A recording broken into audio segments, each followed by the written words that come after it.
wawazifumu lero ndabwera ndi nkhani yake yokhuzana ndi mdala uyu. Mdala ameneyu amachokera ku Senegal. Mdalayu wamangidwa ku America pa mulandu okupha mwana wake. Mdalayu dzana amammenya mwana wakeyo adalakwitsa. Ndadalakwitsa chonchija yeyu pomulangiza mwana uja zotsatira zake anammenya mwanayo kuti asiye mchitidwe wake onyasa umene anapanga. Ndatamaliza kummenya mwana uja adapita kokagona. Mdalayu yesu anagona.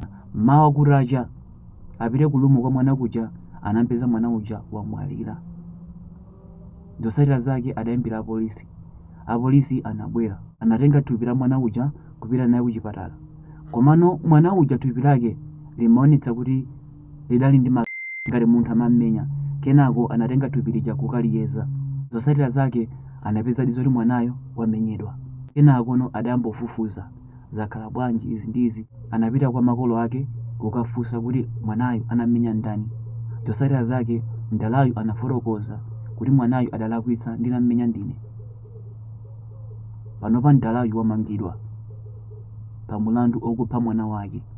Ndabwera ndi nkhani imeneyi chifukwa chakuti makolo ambiri timakonda kulanga ana mu njira imeneyi, kumamenya izi ndi izi. Akuluakulu kulanga mwana sikummenya.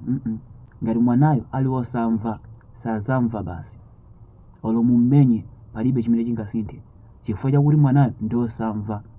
Munalakwitsa pachiyambi, simunamphunzitse kuti choyipa ndi chiti, chabwino ndi chiti. Mwana amapotoka chifukwa chakuti foundation yake idali yolakwika.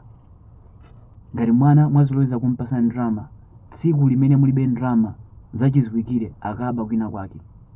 Ngati mwana mumamumenya akaba zachiziwikire kubako sangasiye chifukwa chakuti akudziwa kuti ndikaba chilango chake chimakhala ichi. Akuluakulu kuongola mwana ndi pamene ali wang'ono. Chonde aphunzitseni ana anuwa chabwino ndi choyipa.